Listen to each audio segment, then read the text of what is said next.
영화 한 편에 눈물을 쏟고 친구의 한숨에 가슴이 먹먹해지고 남들은 무심히 지나치는 말 한마디에 밤새 잠을 설친 적 있으시죠? 주변 사람들은 당신에게 이렇게 말했을 겁니다. 왜 그렇게 예민하냐고, 좀 강해지라고, 별것도 아닌 일에 그만 울라고. 그래서 당신은 스스로를 의심했을 거예요. 내가 뭔가 잘못된 건 아닌지, 왜 나만 이렇게 힘든 건지. 하지만 최신 뇌과학 연구는 완전히 다른 이야기를 하고 있습니다.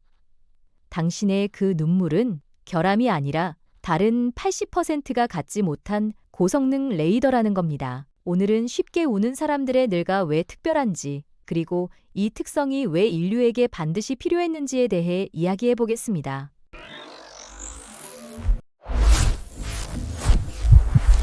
2025년 발표된 국제심리학 연구에 따르면 전 세계 인구의 약 30%가 감각 처리 민감성이라는 특성을 타고났다고 해요. 이건 단순히 성격이 예민한 게 아니라 뇌의 정보 처리 방식 자체가 근본적으로 다르다는 걸 의미하거든요. 보통 사람의 뇌를 일반 화질 카메라에 비유한다면 고민감성인 사람의 뇌는 초고화질 카메라로 세상을 촬영하는 셈이죠. 일반 뇌가 주변 정보의 약 90%를 자동으로 걸러내는 반면에 고민감성인의 뇌는 이 필터가 거의 작동하지 않습니다. 신경과학에서는 이걸 낮은 잠재 억제라고 부르는데요. 쉽게 말해서 모든 것이 다 중요하게 느껴진다는 거예요. 그래서 카페에 앉아 있어도 옆 테이블 대화 소리, 에어컨 돌아가는 진동, 창밖으로 지나가는 사람들의 표정, 이 모든 걸 동시에 인식하게 되거든요. 당연히 금방 지치고 압도당하는 느낌이 들 수밖에 없죠. 하지만 바로 이 때문에 다른 사람들이 놓치는 패턴, 아름다움, 해결책을 발견하는 것도 바로 당신인 겁니다. 더 놀라운 건 거울 뉴런 시스템이에요. 거울 뉴런은 다른 사람의 행동을 관찰할 때 마치 내가 그 행동을 하는 것처럼 활성화되는 특별한 신경세포거든요. 2024년 뇌과학 연구에 따르면 이 거울 뉴런이 공감, 감정 이해, 사회적 인지의 핵심 기반이라는 게 밝혀졌는데요. 고민감성인의 경우 이 거울 뉴런 시스템이 훨씬 강하게 반응합니다. 그래서 슬픈 사람을 보면 그냥 이해하는 수준이 아니라 그 슬픔이 실제로 내 몸에서 느껴지는 거예요.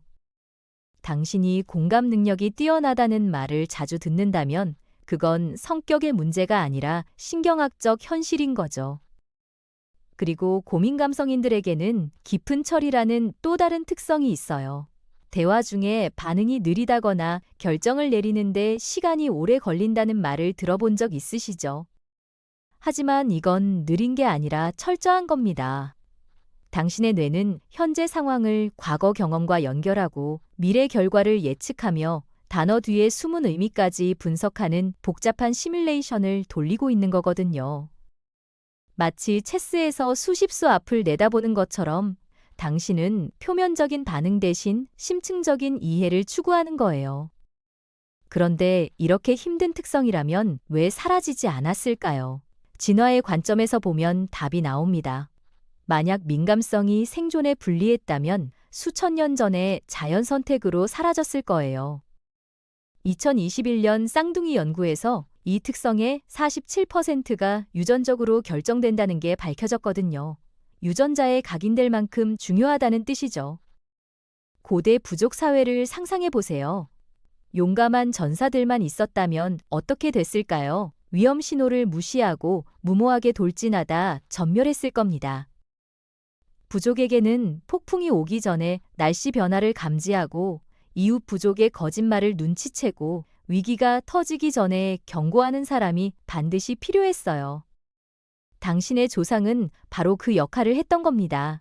전사가 아니라 부족의 레이더, 조언자, 생존의 열쇠였던 거죠. 그런데 현대 사회는 전사에게 최적화되어 있어요. 빠르고 시끄럽고 공격적인 세상에서 당신이 어울리지 않는다고 느끼는 건 당연합니다. 하지만 어울리지 않는다는 게 가치가 없다는 뜻은 아니거든요. 연구자들은 사람들을 민들레와 난초로 구분합니다. 하지만 난초는 다릅니다. 잘못된 환경에서는 시들어버리지만 적절한 빛과 습도와 돌봄이 주어지면 민들레가 절대 따라올 수 없는 아름다움으로 피어나거든요.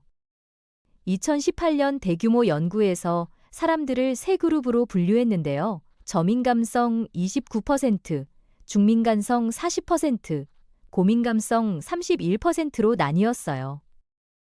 흥미로운 건 고민감성 그룹이 힘든 환경에서는 가장 고통받았지만 좋은 환경에서는 가장 크게 성장했다는 거예요. 이걸 이점 민감성이라고 부릅니다. 당신이 콘크리트 위에서 버티려고 애쓰느라 지쳐 있다면 그건 당신이 약해서가 아니라 잘못된 토양에 있기 때문인 거예요. 그래서 제가 드리고 싶은 조언은 이겁니다. 더 단단한 피부를 갖기 위해 자신을 고치려 하지 마세요.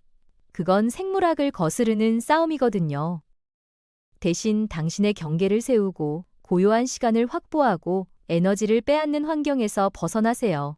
당신을 이해하는 사람들과 시간을 보내고 혼자 충전할 수 있는 공간을 만드세요. 세상에는 이미 무감각함이 넘쳐요. 우리에게 더 두꺼운 피부를 가진 사람은 필요 없습니다. 점점 단절되어가는 이 시대에 깊이 느끼는 당신의 능력은 짐이 아니라 오히려 이 세상이 잃어버린 것을 되찾을 수 있는 힘입니다. 다음에 누군가 당신에게 너무 예민하다고 말하면 속으로 미소 지으세요. 그 사람은 720포인트 화질로 세상을 보고 있을 뿐이니까요.